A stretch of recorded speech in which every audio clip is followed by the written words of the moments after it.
ఆదిలాబాద్ స్థానం ఎవరిది? ఇన్నాళ్ళు ఒక లెక్క, ఇప్పుడు మరో లెక్క అన్నట్టు వాయిస్ మారింది. జనగలం కాంగ్రెస్ వైపు టర్న్ తీసుకుంది. ఆదిలాబాదును కైవసం చేసుకోవాలని భావించిన కాంగ్రెస్ నాయకత్వం పలువురు నేతలకు కీలక బాధ్యతలను అప్పగించింది. జిల్లా ఇన్ఛార్జి మంత్రి సీతక్క అభ్యర్థి ఎంపికలో పూర్తిస్థాయి కసరత్తు చేయగా పీసీసీ కార్యదర్శి సత్తు మల్లేష్ కీలక నేతల జాయినింగ్ బాధ్యతలు తీసుకున్నారు. ఈ సీటును గెలిచి పార్టీకి బహుమతిగా ఇస్తామని చెబుతున్నారు.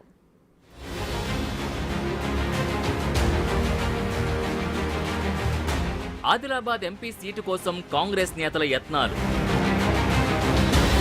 కాంగ్రెస్ గ్యారంటీల్ని క్షేత్రస్థాయిలో తీసుకెళ్తున్న నేతలు.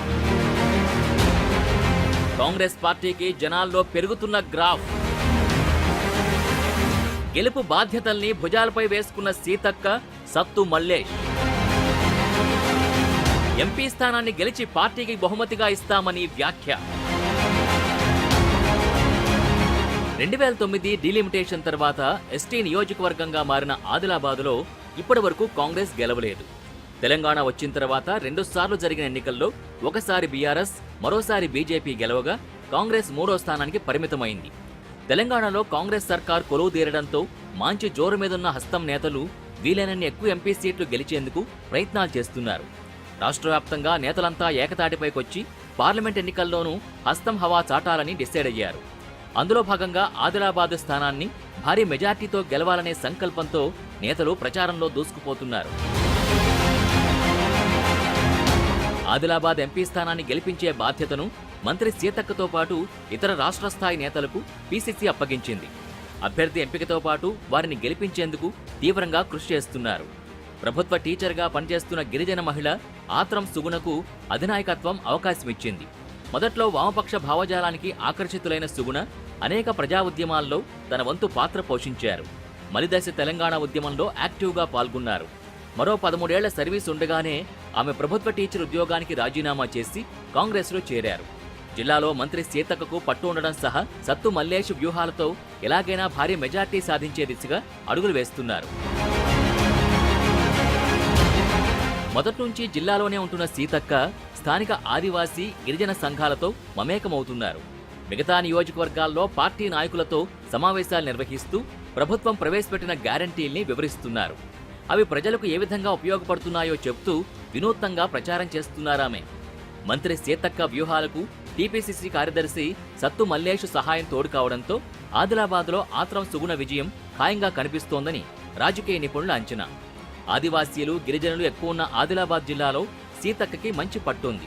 గతంలో రేవంత్ రెడ్డి పీసీసీ అధ్యక్షుడిగా బాధ్యతలు నిర్వహించిన తర్వాత మొదటిసారిగా నిర్వహించిన ఇంద్రవెల్లి బహిరంగ సభకు సీతక్క ఆధ్వర్యంలో పెద్ద ఎత్తున ఆదివాసీ గిరిజనులు హాజరయ్యారు.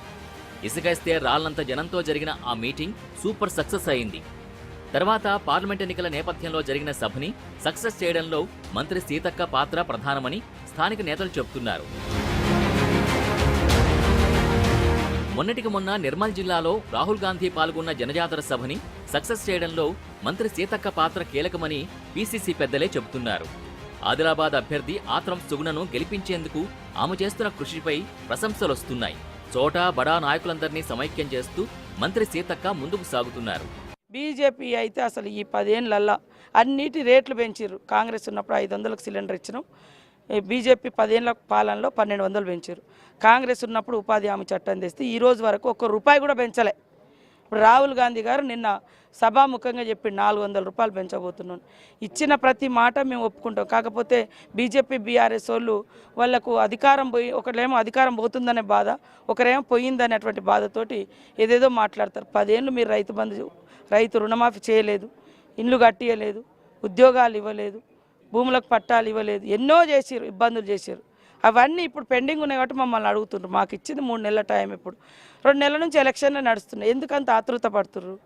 ఇవాళ 100 ఎకరాలకు రైతు బంధు వేసుకున్న వాళ్ళకు పాపం గుండెలు అవిసిపోతున్నాయి. మేము చిన్న చితక కూలి బస్సు ఆట తప్పట. అంటే బస్సులో ఎక్కేది ఎవరు? ఎర్ర బస్సులలో ఎక్కేది మహిళలు, పేదవాళ్ళు ఎక్కుతారు, ముఖ్యంగా పేదవాళ్ళు ఎక్కే బస్సు రేట్లు పెంచిన ఘనత బీఆర్ఎస్ది. ఇవాళ పేదోళ్ళు స్వేచ్ఛగా బస్సు ఎక్కితే, అదేవిధంగా కరెంటు బిల్లులు లేకుండా ఇవాళ కరెంటు బిల్లులు కూడా పేదోళ్ళు వాడే 2 బుగ్గలు ఒక ఫ్యాన్ల మీద కూడా ముక్కుబిండి వసూలు చేసిండు కేసీఆర్. మీరు 100 ఎకరాల ఫామ్ హౌస్లకు ఇచ్చుకున్నారు ఫ్రీగా, కానీ ఒక గుడిసెకు కరెంటు ఫ్రీ ఇవ్వలేకపోయారు. అది మేము చేస్తే తట్టుకోలేక ఇవన్నీ దిక్కుమాలిన పథకాలట. 100 ఎకరాలు ఉన్న వాళ్ళకు రైతు బంధు ఇచ్చడం మేము ఖచ్చితంగా మధ్యతరగతి మరి ఉన్నటువంటి రైతులకు మేము వేస్తున్నాం, దశల వారికి వేస్తున్నాం. నువ్వు చేసిన 7 లక్షల కోట్ల అప్పుకు వడ్డీకే దాదాపు 27 కోట్లు 28 కోట్ల రూపాయలు 28,000 కోట్ల రూపాయలు కట్టాల్సి వచ్చింది. లేకుంటే రైతు రుణమాఫీ ఇప్పటివరకు అందరిది అయ్యేది. కాబట్టి బీఆర్ఎస్ బీజేపీ పేదల పార్టీ కాదు, పేదలకు స్వాస్థ్యంగా హక్కులు ఇచ్చే పార్టీ కాదు. మరోవైపు సీఎం రేవంత్ రెడ్డికి సన్నిహితుడైన పీసీసీ కార్యదర్శి సత్తు మల్లేష్ కూడా తనదైన శైలి వ్యూహాలు రచిస్తున్నారు. సుగుణ విజయం కోసం బాటలు వేస్తున్నారు. 7 నియోజకవర్గాల్లో కీలక నేతల్ని జాయిన్ చేసుకోవడంతో పాటు ఎంపీ స్థానాన్ని గెలిపించేందుకు రాత్రింబవళ్లు కష్టపడుతున్నారు. ఎప్పటికప్పుడు వారితో సమీక్ష చేస్తూ ఓటింగ్ శాతం పెంచేందుకు మల్లేష్ యత్నిస్తున్నారు. ఇప్పటికే సిర్పూర్లో మాజీ ఎమ్మెల్యే కోనేరు కోనప్ప, ముథోల్ మాజీ ఎమ్మెల్యే విఠల్ రెడ్డి, బోతులో మాజీ ఎమ్మెల్యే రాథోడ్ బాపురావును చేర్చుకున్న కాంగ్రెస్ మాజీ మంత్రి ఇంద్రకరణ్ రెడ్డిని కూడా పార్టీలోకి ఆహ్వానించి వ్యూహాత్మకంగా ముందుకెళ్లారు. ఈ చేరికల వెనుక సత్తు మల్లేష్ వ్యూహరచనే కీలకమన్నది పార్టీ నేతల మాట. ఆదిలాబాద్ పార్లమెంట్ నియోజకవర్గంలో మా లీడర్లు అయితేనేమి, కాంగ్రెస్ పార్టీ కార్యకర్తలు అయితేనేమి, మా కుటుంబ సభ్యులందరూ కూడా, కాంగ్రెస్ పార్టీ కుటుంబ సభ్యులందరూ కూడా చాలా ఉత్సాహంతో పనిచేయడం జరుగుతుంది. అదేవిధంగా ప్రజాపాలనలో మా ముఖ్యమంత్రి వర్యులు ఏవైతే గ్యారంటీలు 5 గ్యారంటీలు అమలు చేయడం జరిగిందో 6వ గ్యారంటీ కూడా ఆగస్టు 15 లోపు అమలు చేస్తానని చెప్పడం జరిగింది. ఈ గ్యారంటీలన్నింటినీ చూసి కూడా మన క్యాడర్ అంతా కూడా ఉత్సాహంతో పనిచేస్తుంది. అదేవిధంగా వేరే పార్టీలో ఉన్నటువంటి పార్టీ నాయకులు కూడా ప్రతి ఒక్కరు కూడా ఈ పథకాలకు ఆకర్షితులై పార్టీలో జాయిన్ అవ్వడం జరుగుతుంది.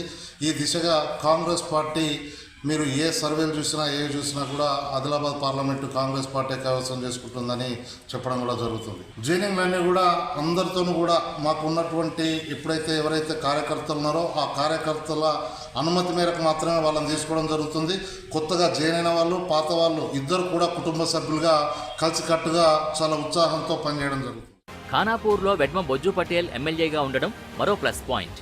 ఆదిలాబాద్ నియోజకవర్గంలో ఆదివాసీ, గిరిజనులు ఎక్కువ ఉండడంతో సీతక్క, మల్లేష్లు వ్యూహాత్మకంగా ప్రచారం చేస్తున్నారు. పార్టీలోకి జాయినింగ్స్పై దృష్టి సారించారు. కీలక నేతల్ని చేర్చుకోవడంలో సక్సెస్ అయ్యారు.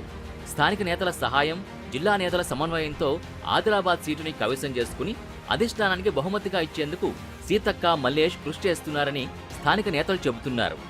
ఆత్రం సుగుణ గెలుపు బాధ్యతని ఇద్దరూ తమ భుజస్కంధాలపై వేసుకుని రాత్రింబవళ్లు కష్టపడుతున్నారని ప్రశంసలు కురిపిస్తున్నారు.